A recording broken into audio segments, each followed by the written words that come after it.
Julia, tell me about this book. Can you describe the subject matter, and also can you explain what your inspiration for doing this book was? Great. Great. So my book is Soviet Daughter, a graphic revolution.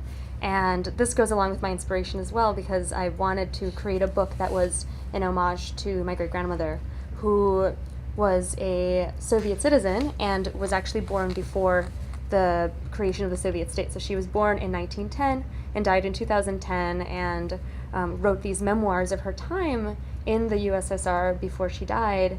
And when I read them after her death, I thought this absolutely needed to be a book. It was just so full of incredibly rich historical information and also just really hilarious sort of touches about her life that were hilarious and also deeply, touching and affecting and meaningful.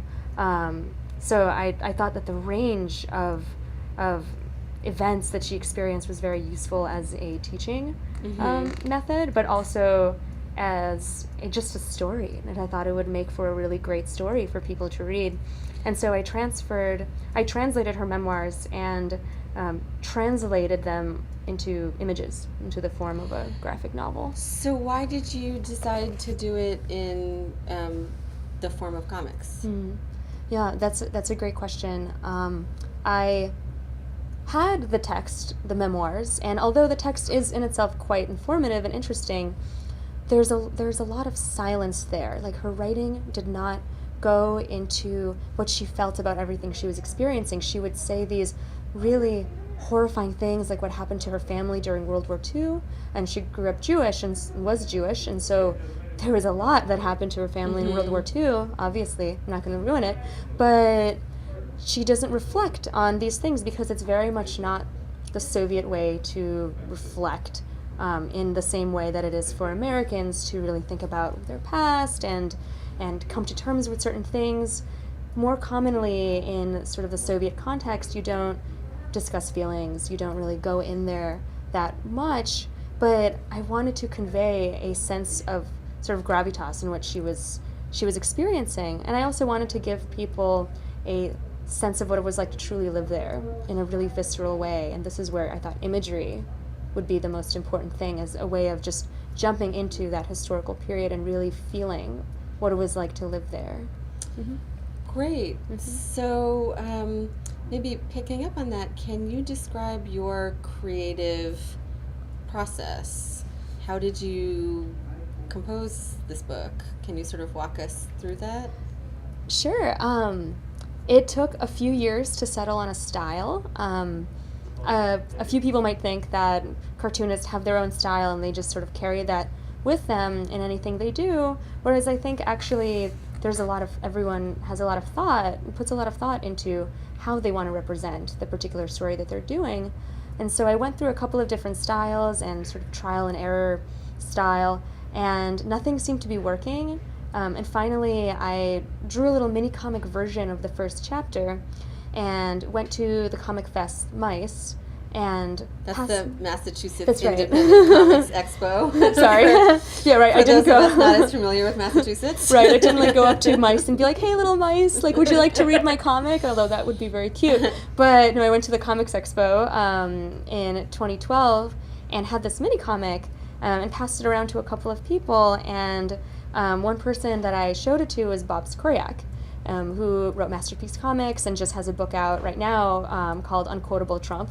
So he works a lot with form, and so, unbeknownst to me, he would be the perfect person to talk about form. And he looked at what I had, and at that point it was very rudimentary, and it was more kind of a strict black and white, very cartoonish, less realistic style. And I showed it to him, and he said, "Okay, this is pretty cool, but what about this particular panel? This is really interesting. What's this style that you're using?" And that was one panel where I tried to recreate a black and white photograph from the 50s, kind of crinkly. And he said that, "Oh, it's very evident that you took a lot of care in the creation of this particular panel and you were interested in this. This is interesting. Maybe you'd want to do something like that." And I immediately thought, oh, that was my favorite thing to draw here. I was sort of... Interesting, but it took someone else pointing it out for you to really recognize or think Right. about the fact that it was your favorite thing to draw when you were composing. Exactly. I hadn't had a lot of experience publishing comics before. I had a couple of short projects, but I didn't even know that it was possible, or didn't think it was possible to do an entire book in that painterly style.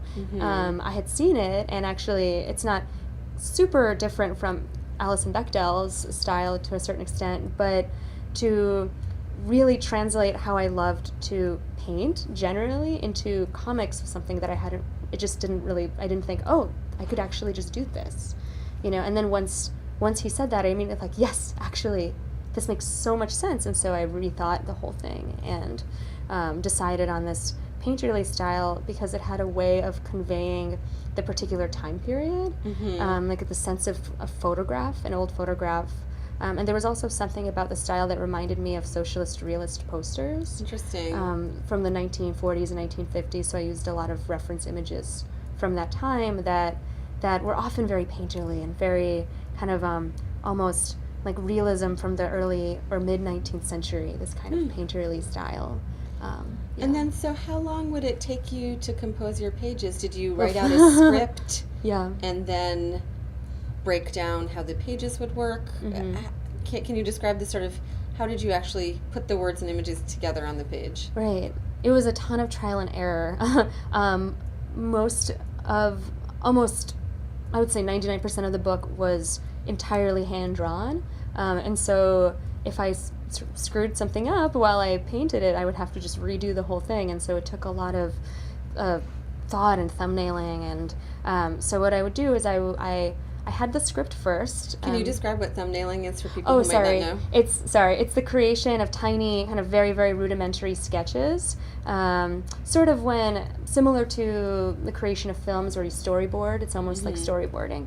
Very, very, very rudimentary. Some people get very involved in the particular thumbnail. Some people just draw stick figures, and so I would have these sketched out pages. I would do maybe a couple of chapters at a time that I would sketch out, and I would sort of think about where the words would go, and I would send this to a trusted friend who at that point lived in the middle of North Carolina, and he was very critical, and I love having very critical friends because they are hard to find. Someone who would You actually... don't just want a yes man. Exactly. I want someone you trust who will give a real opinion.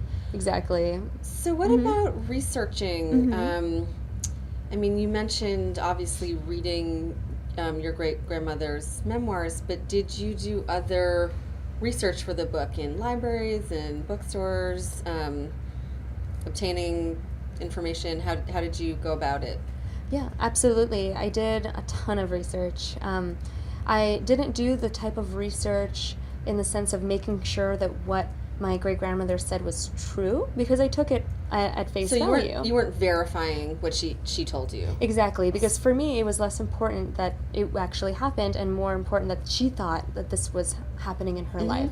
I think that she was quite, my assumptions is that it was all true, but I've had events where people said, did this particular thing happen? I didn't see this in history books. And I would say, this wasn't the point of the book. The point was to describe her describing her own life. And not seeing it in history books definitely doesn't mean it didn't happen. Oh yeah, as we know, right? And so it also relates to what I do academically, and so a lot of what I researched in the book, I also researched for my degree. So what kind of stuff were you researching then? Were you researching visual details in order to draw them? What a place looked like? I'm just guessing.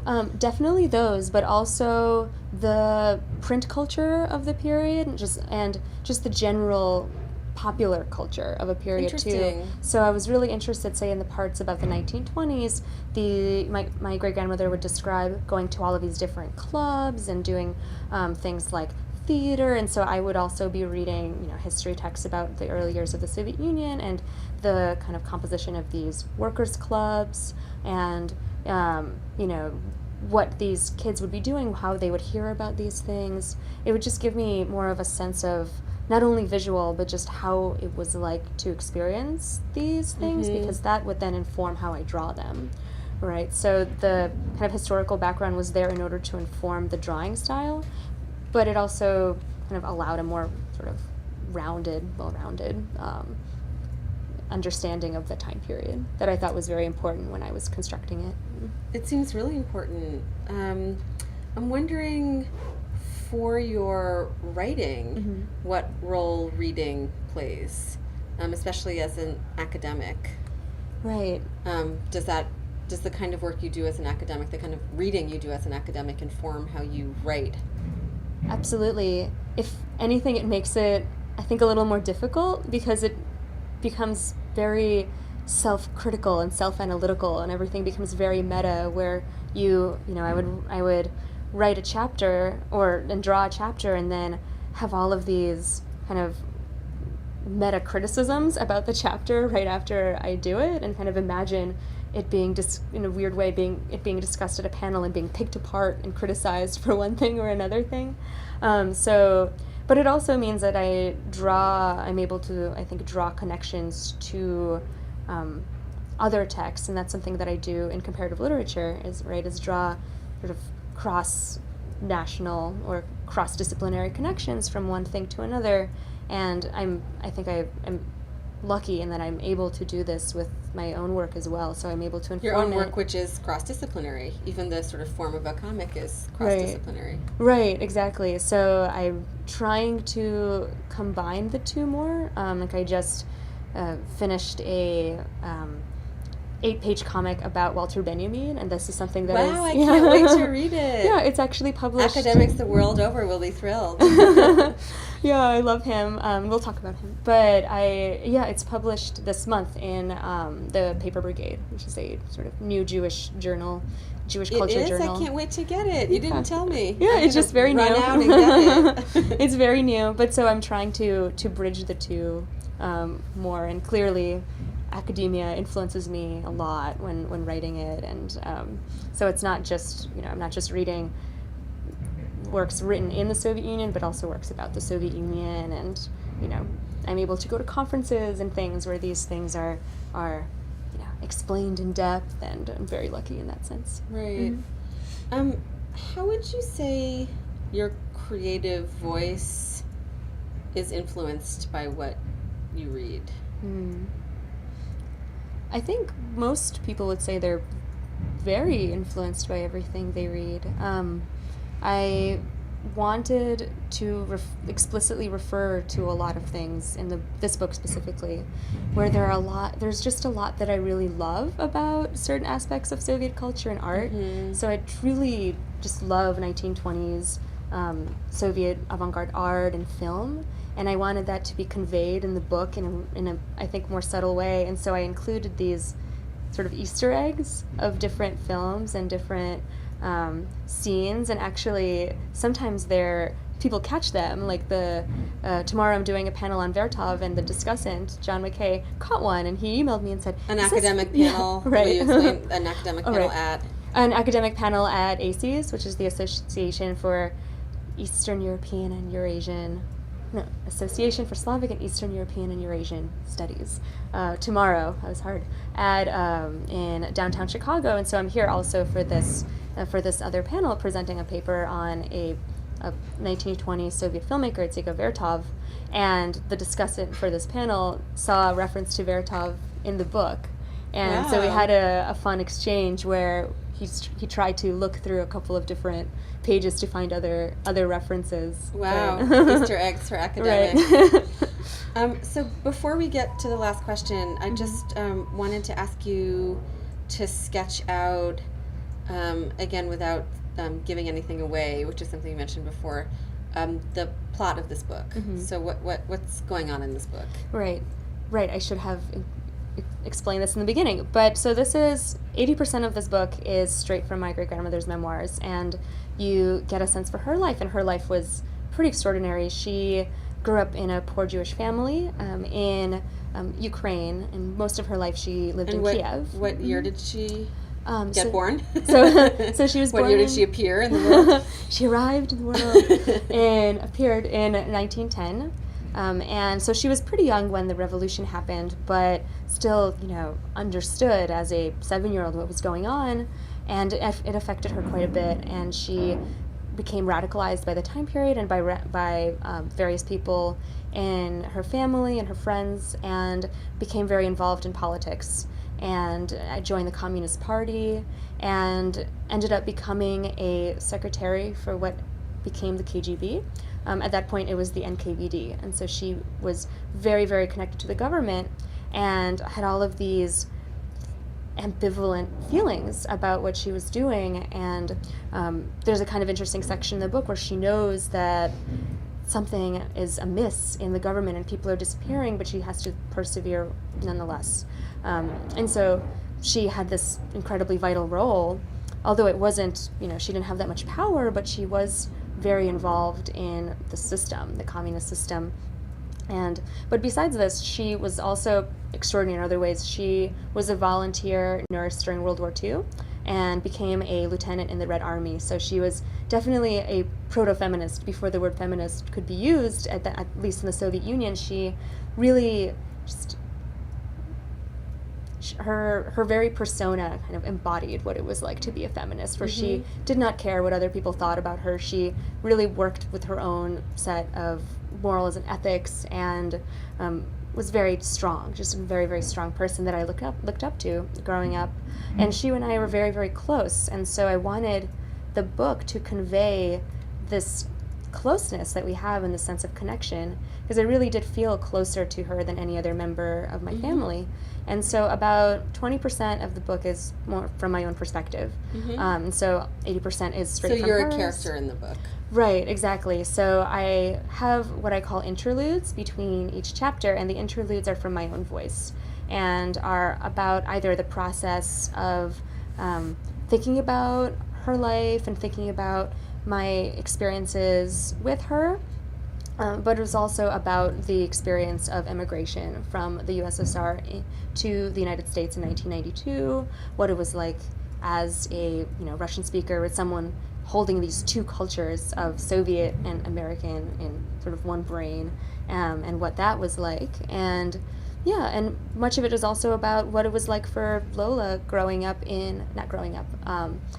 older in the United States. Well, that's a form of growing up. That's true, growing up and growing up again in the United States, which is a totally new thing for her. So I wanted to include more of that as well, and much of that I saw growing up, so that is also an important part of the book, I think. Great.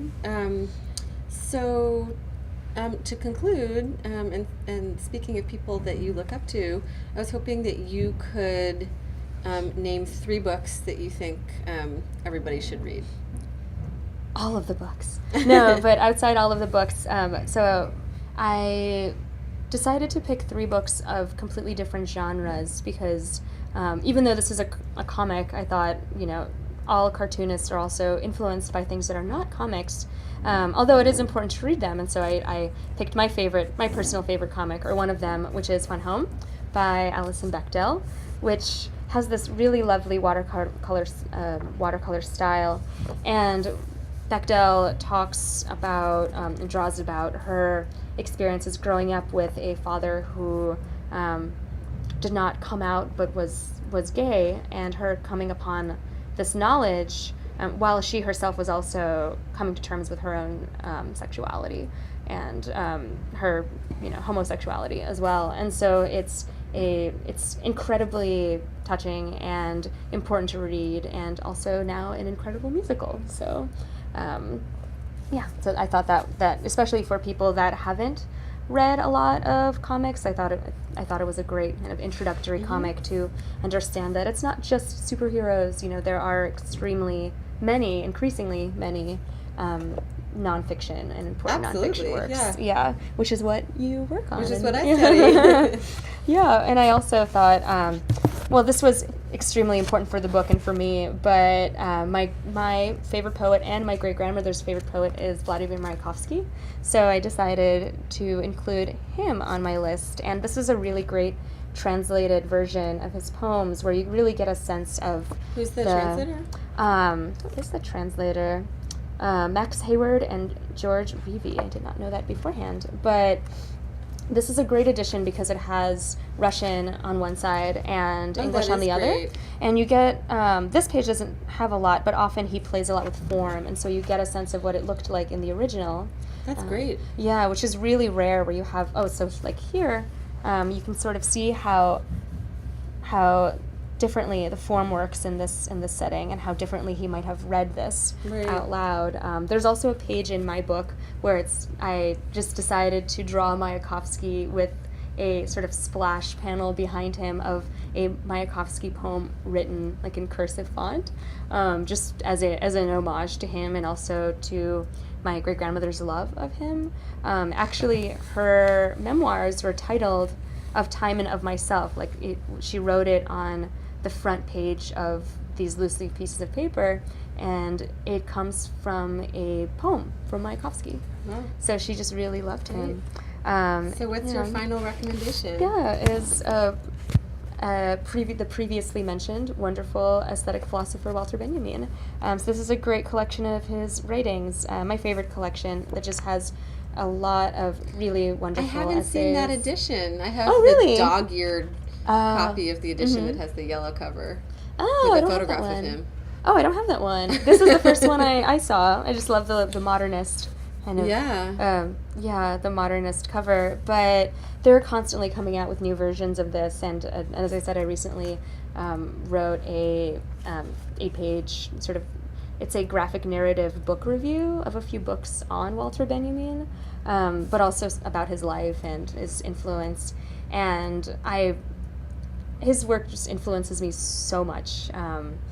He really, I think, thinks about the relation between art and specifically media within the confines of technology, so mediated technology such as film and things like, shadow puppetry in the 19th century, where I think they have such an important effect on human sensibilities, and especially Great. now. So, and I think comics have a unique way, like film, of accessing that really interesting mode that is a blend of technology and affect. So it's that's a nice place to end. Yeah. Speaking of your own comics, so thank you. Yeah, thank you so much.